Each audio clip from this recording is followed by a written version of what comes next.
season and the 23rd episode of Renaissance Weekly, so glad you could join us. We are your co-anchors, Michael Closest and Michael D'Annunzio. Hello, Mike. What do we have on the show today? I'm glad you asked. Today in the show, we have a recipe corner, an animal segment about chickens, and a poetry corner. But first, we've got a weather report from our radio weatherman, Walter Villiger. Walter, let's go with the weather. Thanks, Mike. This week's forecast is Monday, mostly cloudy, high of 53, low of 40. Tuesday, mostly cloudy, high of 57, low of 40. Wednesday, mostly cloudy, high of 58, low of 45. Thursday, AM showers, high of 58, low of 47. Friday, showers, high of 63, low of 47. Now back to you, Mike. Thank you, Walter. You know, Mike, we are currently in the month of May, and May is a very important month for us. It is Mental Health Awareness Month. We have our biggest fundraiser of the year, and here's Bob Ethier with some information regarding our 14th annual Bowl-a-thon. And I believe the tagline is, "In it to win it against stigma." Bob, with some details.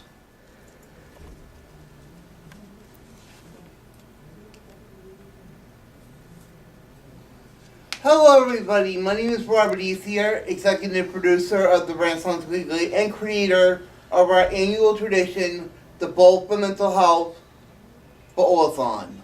This year's theme is "In It to Win It Against Stigma." I created this bowl-a-thon almost 14 years ago, and it has been many things over the years. This is the explanation of our invitation letter. The club members and staff would like to invite you to participate in our 14th annual Bowl for Mental Health, In It to Win It Against Stigma Bowl-a-thon as a team captain. This event will be on May 25th, 2017 from 1 to 3. It will take place at the Brunswick Zone, 647 Pawtucket Boulevard, Lowell, Massachusetts.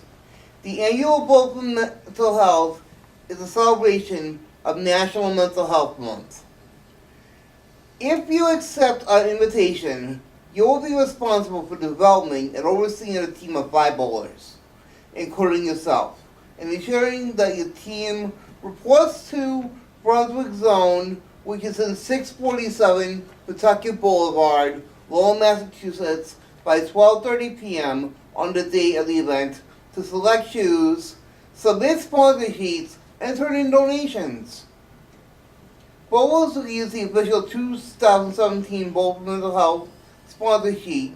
Completed sheets and pledges can be submitted before the bowl-a-thon to the Renaissance Club on May 25th at Brunswick Zone with checks written to Renaissance Club. This is the sponsor sheet if you guys are interested, because at Renaissance Club we have a whole bunch of packets if you aren't interested in being part of the bowl-a-thon. The individuals can sponsor an entire team for $500 and get credit for the team sponsorship. Otherwise, each bowler is strongly encouraged to raise $100 in sponsorship money, with each team raising $500. But we mean strongly encourage. If you only raise $99.99 or under, you can still play in the bowl-a-thon.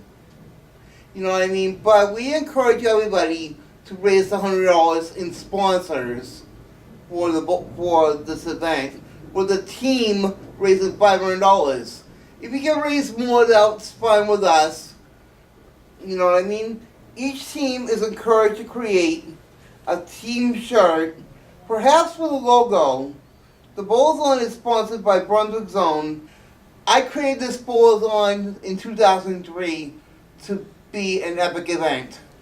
If more teams show up this year, I would love it, because I am back as the main organizer of this bowl-a-thon after a 2-year absence, because I'm hoping to make sure that this bowl-a-thon is safe and secure, and luckily Brunswick Zone is going to take care of us. Thank you very much for listening to this and watching the Renaissance Club Weekly. Now back to Michael D'Annunzio and Michael Corsi in the studio. You know, it's also International Respect for Chickens Month, Mike. Now, here's our field reporter with some information on chickens. Thanks, Mike. The chicken is a type of domesticated fowl, a subspecies of the red jungle fowl.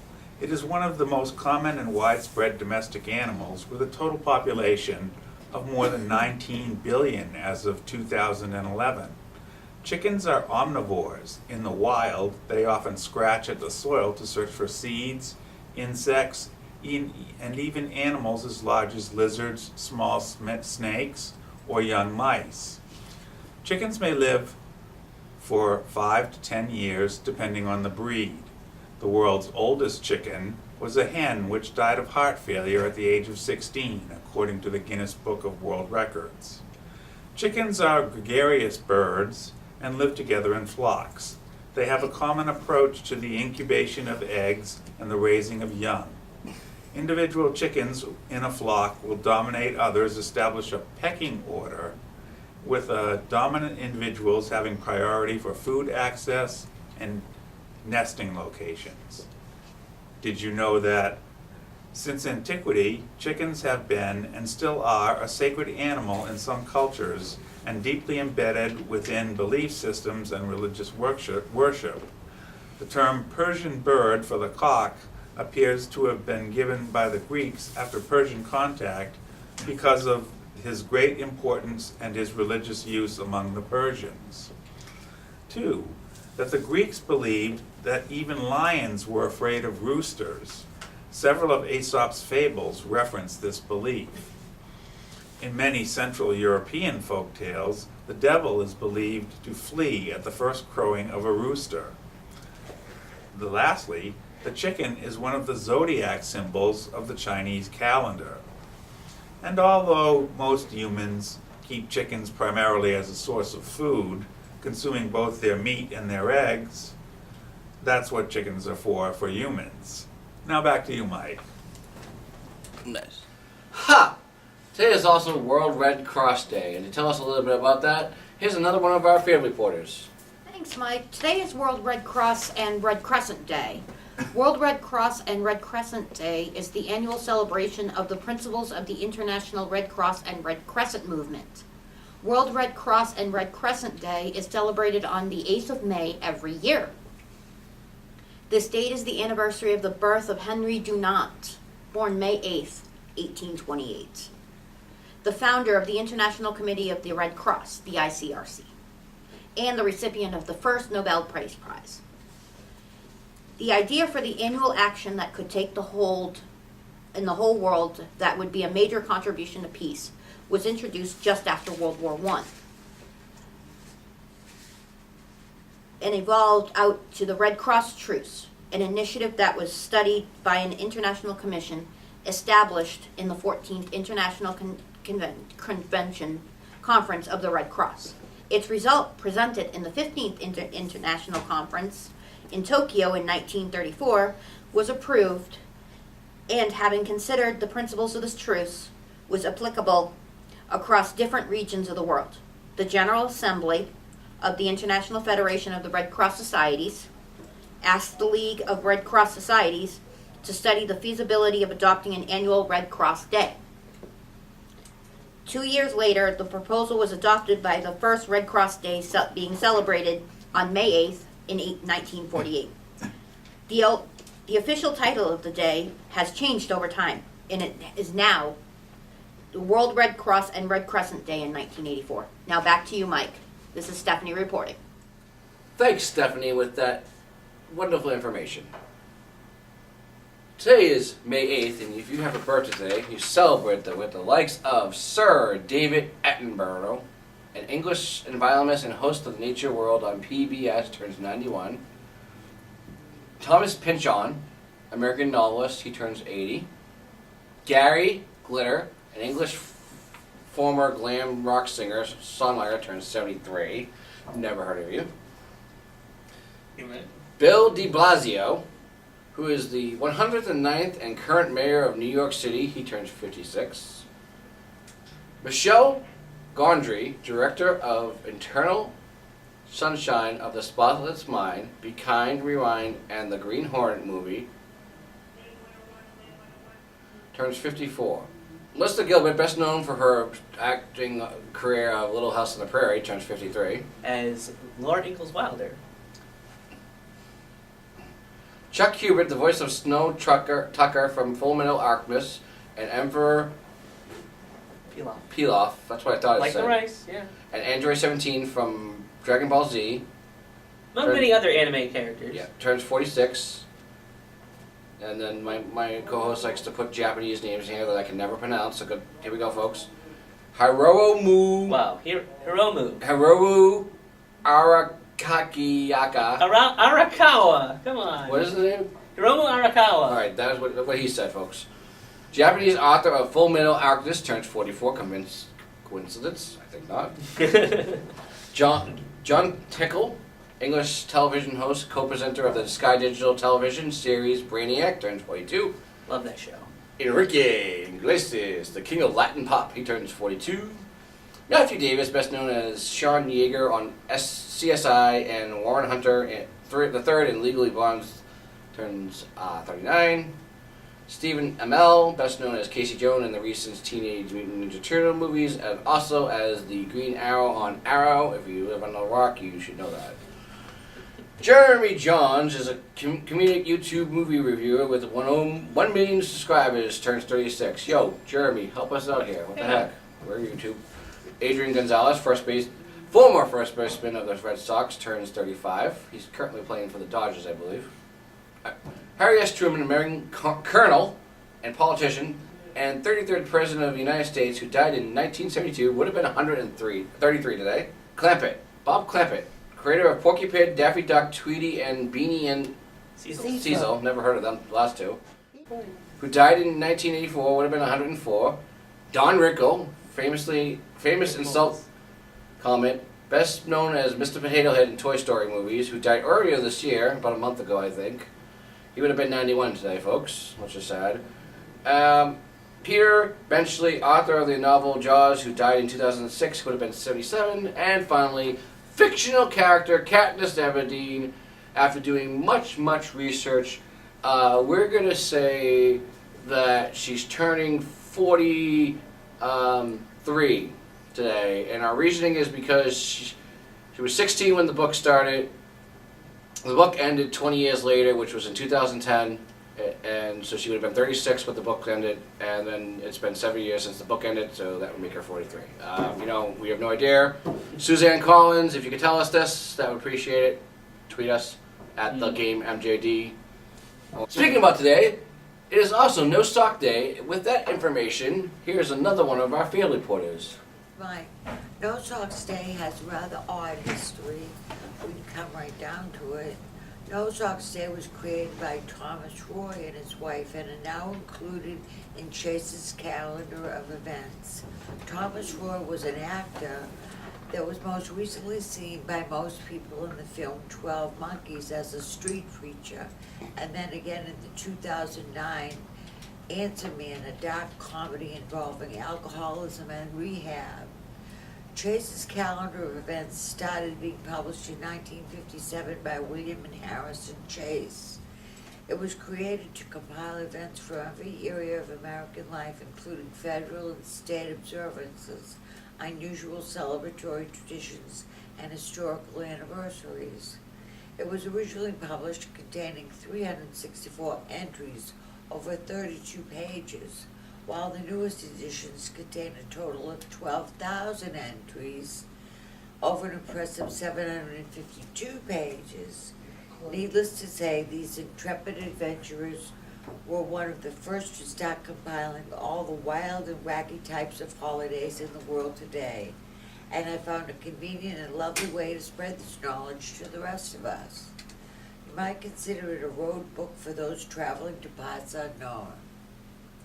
No Socks Day is just one of the many holidays included in its August pages, and it's your opportunity to let your feet fly free over the soil and grass and stones over the whole wide world. Well, celebrating No Socks Day is pretty simple.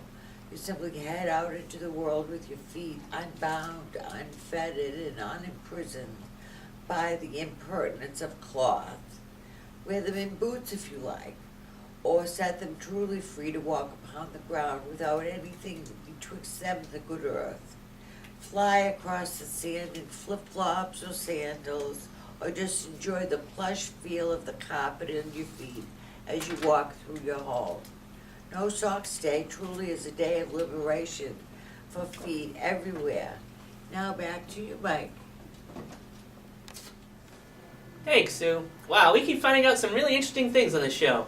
Today is May 8th, and on this date in history, in 1429, Joan of Arc lifts the siege of Orleans, turning the tide of the 100 Years' War. Nice. In 1877, at Gilmore's Gardens in New York City, the first Westminster Kennel Club dog show opens. Fantastic. In 1886, about 100 years before I was born, pharmacist John Pemberton first sells a carbonated beverage named Coca-Cola as a patent medicine. Jacob's Pharmacy in Atlanta sells the first Coca-Cola, which contained cocaine. Actual cocaine. Yes, actual cocaine. Not anymore, but... That's why they call it Yeah, Coca-Cola, apparently. Makes sense, right? Well, In 1912, the film and television production and distribution studio Paramount Pictures is founded. In 1933, Mohandas Gandhi begins a 21-day fast of self-purification and launched a one-year campaign to help the Harajan. Do that one again. Harajan. he Yeah. found a word that he can't even pronounce. Thank God. Harajan. Alright, in 1933, Mohandas Gandhi begins a 21-day fast of self-purification and launched a one-year campaign to help the Harajan movement in protest against British oppression in India. In 1958, Dracula, starring Christopher Lee as the eponymous vampire, debuts. In 1961, Alan Shepard receives NASA's Distinguished Service Medal in Washington. In 1963, Dr. No premieres in the U.S. Can you believe it's been that long since James Bond first came around? In 1967, Muhammad Ali is indicted for refusing induction into the United States Army. In 1970, Beatles released their album Let It Be. In 1978, the first ascent of Mount Everest without supplemental oxygen by Reinhold Messner and Peter Habler happened. In 1980, the World Health Organization confirms the eradication of smallpox. Good thing that happened, huh? Yeah. In 1993, 16-year-old Kieran Thomas disguises himself as a motorman and takes New York City subway train and 2,000 passengers on a 3-hour joyride. I wonder what kind of punishment he got for something like that. And in 2010, the last piece of Yankee Stadium falls in the Bronx, New York, marking the end of a 2-year demolition process. Yeah, Yankees suck. I was not aware of those days in history. Thanks, Mike. You're welcome. You know, Mike, here at the Renaissance Club, we do a lot of work. We also combine work with pleasure, which is where our social events come into play. Last week, we played darts and ping pong and had our Cinco de Mayo dance. Now let's take a look at Poetry Corner with Donna Tarrant. Donna? Hello, my name is Donna Tarrant, and I'm in Poetry Corner. This is a poem by Kathy Clohessy entitled Nature.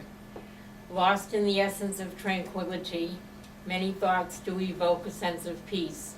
Emptiness is no more, only the lightness and airy space exists. My mind is filled with the lush greenery surrounding me, possessing my inner being. Nature is the ultimate escape to bring me back to being in touch with reality, as I would like it to be, and not what it remains. This is a poem that I wrote a year or so ago, entitled Spring Glories. Rosy sunrise, cloudless skies, butter yellow daffodils gracefully sitting on a windowsill, ice and snow melting, fresh air and soft rain mixing, fertile brown earth with patches of green, a beautiful spring scene, a time of expectation, a time of inspiration, a time of ending, a time of beginning. Now back to you, Mike. Thanks, Donna. Now it's time for Kathy with her recipe corner. Kathy? Hello, today at Recipe Corner, we have sesame drumsticks in reference to Chicken Month. We have 6 tablespoons of butter, 1 egg, 1/2 cup of milk, 1/2 cup flour, 1 teaspoon of salt, 1/4 teaspoon of pepper, 1/4 cup of sesame seeds, 1/4 teaspoon of ginger, and 12 chicken drumsticks. Preheat the oven to 375. Melt the butter in a large shallow baking dish. In a small bowl, beat egg slightly and add milk. In separate bowl, combine flour, salt, pepper, sesame seeds, and ginger. Dip drumsticks in egg mixture and then sesame mixture. Roll in melted butter in baking dish. Bake in 375 degree oven for 1.5 hours or until crisp and tender. Serve 6. Well, that's it for Recipe Corner. Now back to you. Yeah, it's so easy to say too. Thanks, Kathy. What a great recipe. So, Mike, why did the chicken cross the road? I don't know, Mike, why did the chicken cross the road? Because she was trying to escape being put into Kathy's recipe. That's a good one. Yeah. Well, that's all the time we have for today. I'm Michael Closey. And I'm Michael D'Annunzio. Thanks for joining us here once again on Renaissance Weekly. Remember, folks, Life life always always offers you a second chance. It's called tomorrow.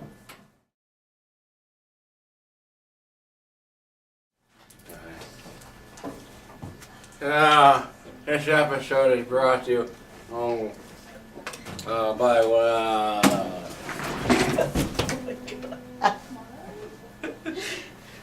It was Cinco de Mayo last. last Friday, and we celebrated. So we're still celebrating. And we make this look good.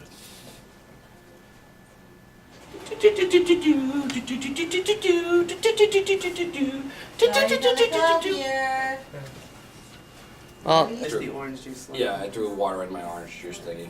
Oh, get it out of the This shot. episode is brought to you by Tropicana. Yeah, take it out of the shot since it was not in the continuity. Not on the floor. Thank you. You know, it's also International Respect for Chickens Month, Mike. Now, here's our field reporter with some information on chickens. Why not?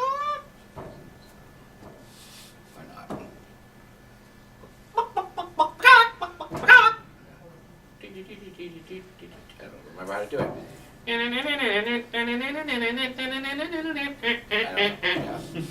So, Mike, why did the chicken cross the road? I don't know, Mike. Why did the chicken cross the road? Because she was trying to get away. I messed that all up. All right, Glary.